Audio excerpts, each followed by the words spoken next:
சித்தருக்கெல்லாம் சித்தர் சிவனே போற்றி. நம்மளோட பதிவுகளில் இதுவரைக்கும் 12 ராசிகளுக்குமான மே மாத ராசி பலன்களை பார்த்துட்டு வந்தோம். இனி வரக்கூடிய பதிவுகளில் 12 ராசிகளுக்குமான வைகாசி மாச ராசி பலன்களை பார்க்க இருக்கிறோம். அந்த வகையில நம்மளோட இந்த பதிவுல ராசி கட்டத்துல முதலாவது ராசியா இருக்கக்கூடிய நெருப்பு ராசியான மேஷ ராசிக்கு இந்த வைகாசி மாசத்தோட கிரக நிலைகள் என்ன மாதிரியான யோகங்களை கொடுக்கும், என்ன மாதிரியான அதிர்ஷ்டங்களை கொடுக்கும், இந்த வைகாசி மாசத்துல எந்தெந்த தேதிகள் மேஷராசிக்காரங்களுக்கு சிறப்பான பண வரவை ஏற்படுத்தி கொடுக்கும், எந்தெந்த தேதிகள் ரொம்பவே அளவுக்கு அதிகமான விரை செலவுகளை ஏற்படுத்தும் அப்படிங்கறத பத்தி எல்லாம் கொஞ்சம் சுருக்கமா பார்க்க போறோம். அதனால மேஷராசி அன்பர்கள் இந்த வீடியோவை கொஞ்சம் கூட ஸ்கிப் பண்ணாம கடைசி வரைக்கும் முழுமையா பாருங்க. ஸ்கிப் பண்ணி வீடியோவை பார்த்துட்டு இந்த ஜோசியக்காரன் சொல்றது எதுவுமே நடக்க மாட்டேங்குது, பாதி கூட நடக்க மாட்டேங்குது, நம்ம வாழ்க்கையில எல்லாம் விடிவு காலமே வராது அப்படின்னு தனியா உட்கார்ந்து புலம்பிக்கிட்டு இருக்காதீங்க. அதனால தயவு செஞ்சு வீடியோவை முழுமையா பாருங்க. இந்த வீடியோல நான் என்ன சொல்லி இருக்கிறேன் அப்படிங்கறத முழுமையா புரிஞ்சுக்கிட்டு அதுக்கு தகுந்த மாதிரி உங்க வாழ்க்கையில ஒரு சில மாற்றங்களை ஏற்படுத்திக்கிட்டீங்க அப்படின்னா தொடர்ச்சியா வேதனைகளையும் நெருக்கடிகளையும் மட்டுமே சந்திச்சு வரக்கூடிய உங்க வாழ்க்கையில ஒரு சில மாற்றங்கள் அப்படிங்கறத கண்டிப்பா எதிர்பார்க்கலாம். அதனால மேஷராசி அன்பர்கள் இந்த வீடியோவை கொஞ்சம் கூட ஸ்கிப் பண்ணாம கடைசி வரைக்கும் முழுமையா பாருங்க. அதுக்கு முன்னாடி நம்ம சேனலை நீங்க இப்பதான் முறையா பாக்குறீங்க அப்படின்னா தயவு செஞ்சு சப்ஸ்கிரைப் பண்ணிக்கோங்க. இந்த வீடியோ உங்களுக்கு பிடிச்சிருந்தா மறக்காம அந்த லைக் பட்டனையும் தட்டி விட்டுருங்க. அதை விட முக்கியமா உங்களை மாதிரியே போராட்டமான ஒரு வாழ்க்கையை வாழ்ந்துட்டு வரக்கூடிய மேஷராசிக்காரங்க உங்க நட்பு வட்டாரத்திலேயோ அல்லது சொந்த பந்தத்திலே இருக்காங்க அப்படின்னா அவங்களுக்கு இந்த வீடியோவை மறக்காம ஷேர் பண்ணி விட்டுருங்க. மேஷராசியை பொறுத்த வரைக்கும் கடந்து போன சித்திரை மாதம் இவங்களுக்கு பெரிய அளவுல பாதிப்புகள் எதையும் ஏற்படுத்தல அப்படின்னாலும் பெரிய அளவுக்கு யோகங்களையோ அதிர்ஷ்டங்களையோ கொடுக்காம ஒரு மந்தமான மாதமாவே கடந்து போயிருக்கு அப்படின்னு சொல்லலாம். குறிப்பா உடல் ஆரோக்கிய பாதிப்புகளை சந்திச்சுட்டு வரக்கூடிய மேஷராசிக்காரங்க கடந்த சித்திரை மாசத்திலையும் உடல் ஆரோக்கிய பிரச்சனைகளால நிறைய சோதனைகளை சந்திச்சிருக்காங்க, நிறைய மருத்துவ செலவுகளை சந்திச்சிருக்காங்க, தொடர்ச்சியா மருந்து மாத்திரைகளை எடுத்துக்க வேண்டிய ஒரு சூழலை சந்திச்சிருக்காங்க. இவங்களோட உடல் ஆரோக்கியத்துல பெரிய அளவுக்கான முன்னேற்றம் அப்படிங்கிறது கடந்த சித்திரை மாசத்துல ஏற்படல. போதாக்குறைக்கு ஒரு சில மேஷராசிக்காரங்களுக்கு அதிக அளவுல மருத்துவம் சம்பந்தமான விரைய செலவுகள் ஏற்பட்ட ஒரு மாதமாகவும் கடந்த சித்திரை மாதம் இருந்திருக்கு அப்படின்னு சொல்லலாம். இது கூடவே படிச்சுட்டு வேலை தேடிக்கிட்டு இருக்கக்கூடிய மேஷராசிக்காரங்க கடந்த சித்திரை மாசத்திலையும் வேலையை தேடிக்கிட்டே தான் இருந்திருக்காங்க. அவங்களுக்கு ஏத்த மாதிரியான வேலை வாய்ப்பு அப்படிங்கிறது கிடைக்கவே இல்ல. திருமணத்துக்காக காத்திருக்கக்கூடிய மேஷராசி அன்பர்களுக்கும் வரன்கள் எதுவும் சரியா அமையாத ஒரு மாதமாவே கடந்த சித்திரை மாதம் இருந்திருக்கு. சொந்த தொழில் செய்யக்கூடிய மேஷராசிக்காரங்களை எடுத்துக்கிட்டோம் அப்படின்னா அவங்க எதிர்பார்க்கிற மாதிரியான லாபங்கள் அப்படிங்கிறது கடந்த சித்திரை மாசத்துல கிடைக்கல. தொழில் சம்பந்தமா நிறைய விரைய செலவுகள் அப்படிங்கறத பெரும்பாலான மேஷராசிக்காரங்க சந்திச்சிருக்காங்க. அந்த செலவுகளை சமாளிக்கிறதுக்காக கடன் வாங்க வேண்டிய நெருக்கடியையும் ஒரு சில மேஷராசிக்காரங்க சந்திச்சிருக்காங்க.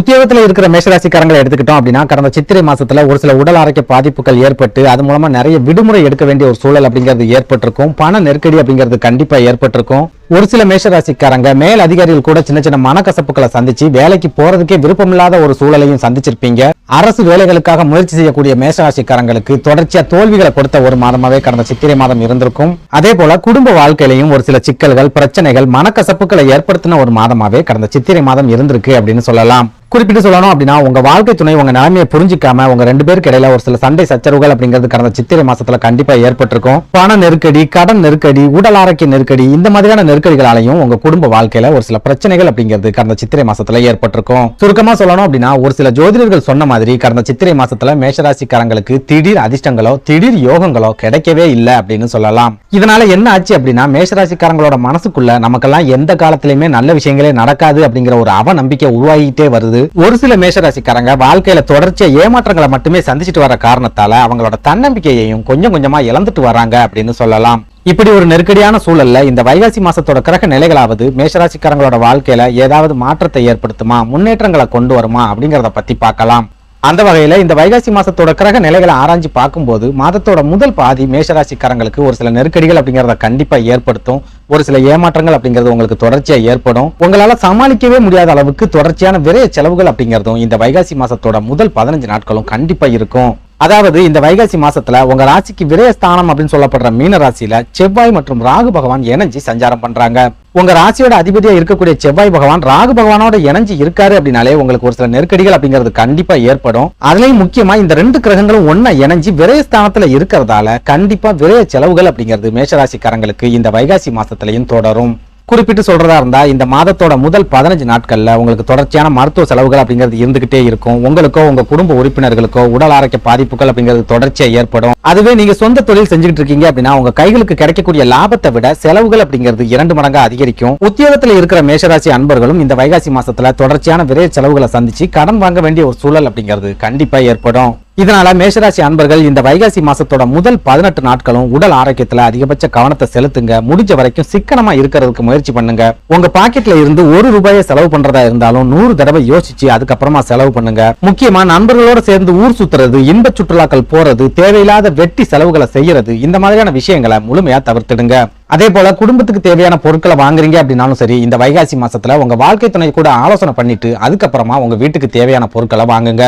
போயாயோ, வாழ்க்கை துணை மூலமா தான் எனக்கு இவ்வளவு பிரச்சனையும் போராட்டங்களும் நடந்துகிட்டு இருக்கு, அவங்க கிட்ட போய் ஆலோசனை பண்ண சொல்றியே அப்படின்னு கேட்டீங்கன்னா, இந்த வைகாசி மாசத்துல உங்க ராசிக்கு 2வது வீடான குடும்பஸ்தானம் அப்படின்னு சொல்லப்படுற ரிஷப ராசியில சூரியனும் குருவும் ஒன்னா இணைஞ்சு பயணம் பண்ற காரணத்தால குடும்ப வாழ்க்கையில கண்டிப்பா சந்தோஷமும் மகிழ்ச்சியும் நிலைக்கும். உங்களை பத்தி கொஞ்சம் கூட புரிஞ்சிக்காம உங்களை தொடர்ந்து மட்டம் தட்டிட்டு வந்த உங்களோட வாழ்க்கை துணை இந்த வைகாசி மாசத்துல இருந்து உங்களை பத்தி முழுமையா புரிஞ்சுப்பாங்க, உங்களுக்கு ஆதரவா இருப்பாங்க, உங்க மேல முழுமையா அன்பு செலுத்துவாங்க, உங்க பக்கம் இருக்கிற நியாயங்களையும் அவங்க ஓரளவுக்கு புரிஞ்சுக்குவாங்க. அதனால இந்த வைகாசி மாசத்துல இருந்து மேஷராசிக்காரங்க எந்த காரியத்துல இறங்குறதா இருந்தாலும் சரி, உங்க வாழ்க்கை துணை கிட்ட ஒரு முறைக்கு 2 முறை ஆலோசனை பண்ணிட்டு அந்த காரியத்துல இறங்குறீங்க அப்படின்னா கண்டிப்பா அந்த காரியத்துல உங்களுக்கு வெற்றிகள் அப்படிங்கிறது கிடைக்கும். பெரிய அளவுல நஷ்டங்கள் ஏற்படாமலும் உங்களால தப்பிச்சுக்க முடியும். இன்னும் ஓப்பனா சொல்றதா இருந்தா, இந்த வைகாசி மாசத்துக்கு அப்புறமா உங்க குடும்பத்தோட மொத்த பொறுப்புகளையும் உங்க வாழ்க்கை துணையோட மேற்பார்வையில நீங்க செஞ்சுட்டு வந்தீங்க அப்படின்னா பெரிய அளவிலான முன்னேற்றங்கள் அப்படிங்கிறது உங்க குடும்ப வாழ்க்கையில கண்டிப்பா இருக்கும். அடுத்ததா பண வரவை பொறுத்த வரைக்கும் இந்த வைகாசி மாசத்துல குருவும் சூரியனும் இணைஞ்சு 2வது வீட்டுல இருக்கிற காரணத்தால பெரிய அளவுல பண நெருக்கடி அப்படிங்கிறது உங்களுக்கு இருக்காது. ஒரு பக்கம் விரைய செலவுகள் தொடர்ச்சியா இருந்துகிட்டே இருந்தாலும் அந்த செலவுகளை சமாளிக்கக்கூடிய அளவுக்கு பண வரவு அப்படிங்கிறது உங்களுக்கு கண்டிப்பா இருக்கும். அடுத்ததா இந்த வைகாசி மாசத்தோட தொடக்கத்துல புதனும் சுக்கிரனும் ஒன்னா இணைஞ்சு உங்களோட ஜென்ம ராசியான மேஷ ராசியில சஞ்சாரம் பண்றாங்க. மேஷ ராசிக்கு 3வது வீட்டு அதிபதியா இருக்கக்கூடிய புதன் பகவானும் 2வது வீட்டு அதிபதியா இருக்கக்கூடிய சுக்கிர பகவானும் ஜென்ம ராசியில இருக்கக்கூடிய இந்த காலகட்டம் உங்களுக்கு அற்புதமான காலகட்டமா இருக்கும். அதுலயும் முக்கியமா படிக்கிற மாணவர்கள் சிறப்பான முன்னேற்றங்களை காணக்கூடிய ஒரு காலகட்டமா இந்த வைகாசி மாதம் கண்டிப்பா இருக்கும். குறிப்பிட்டு சொல்லணும் அப்படின்னா, நீங்க எதிர்பார்க்கிற கல்வி நிறுவனத்துல எதிர்பார்க்கிற படிப்பை படிக்கக்கூடிய வாய்ப்புகள் அப்படிங்கிறது இந்த வைகாசி மாசத்துல உங்களுக்கு கண்டிப்பா கிடைக்கும். படிப்பு சம்பந்தமா நீங்க எடுக்கக்கூடிய எல்லா விதமான முயற்சிகள்லையும் சிறப்பான வெற்றிகள் அப்படிங்கிறது உங்களுக்கு கிடைக்கும். அதே போல சுக்கிர பகவான் இந்த வைகாசி மாசத்துல உங்களோட ஜென்ம ராசியான மேஷ ராசியில இருக்கிறதால நீங்க திருமணமானவங்களா இருக்கீங்க அப்படின்னா உங்க வாழ்க்கை துணையோட சொந்த பந்தங்கள் மூலமா ஒரு சில உதவிகள் அப்படிங்கிறது உங்களுக்கு கிடைக்கும். திருமணமாகி குழந்தை பாக்கியத்துக்காக காத்திருக்கக்கூடிய மேஷ ராசி அன்பர்களுக்கும் ஜென்ம ராசியில இருக்கிற சுக்கிர பகவான் குழந்தை பாக்கியத்தை ஏற்படுத்தி கொடுப்பார். இது கூடவே உங்க குடும்பத்துல திருமணம் சம்பந்தமான முயற்சிகள் எதையாவது எடுத்துட்டு இருக்கீங்க அப்படின்னாலும் இந்த வைகாசி மாசத்துல சுக்கிர பகவான் உங்களோட ஜென்ம ராசியில இருக்கிறதால திருமண வாய்ப்புகள் அப்படிங்கிறது கைகூடி வரும். திருமணம் சம்பந்தமா நீங்க சந்திச்சுட்டு வரக்கூடிய தடைகள் எல்லாமே இந்த வைகாசி மாசத்துல இருந்து படிப்படியா விலக ஆரம்பிக்கும். அடுத்ததா இந்த வைகாசி மாசத்தோட பிற்பகுதியை எடுத்துக்கிட்டோம் அப்படின்னா, அதாவது வைகாசி 19ஆம் தேதி உங்க ராசியோட அதிபதியான செவ்வாய் பகவான் விரயஸ்தானம் அப்படின்னு சொல்லப்படுற மீன ராசியில இருந்து உங்களோட ஜென்ம ராசியான மேஷ ராசிக்கு பயிற்சியாக போறார். ராசிநாதன் ஜென்ம ராசியில ஆட்சி பெற்ற நிலையில இருக்கிறது ஜாதகருக்கு எப்பவுமே சிறப்பான பலன்களை மட்டும் தான் கொடுக்கும். அப்படி பார்க்கும்போது இந்த வைகாசி மாதத்தோட பிற்பகுதி அப்படிங்கிறது மேஷராசி அன்பர்களுக்கு யோகமான காலகட்டமா இருக்க போகுது. நீங்க இதுவரைக்கும் தொடர்ச்சியா சந்திச்சுட்டு வரக்கூடிய தோல்விகள் எல்லாமே இந்த வைகாசி மாதத்தோட பிற்பகுதியில உங்களை விட்டு முழுமையா விலக போகுது.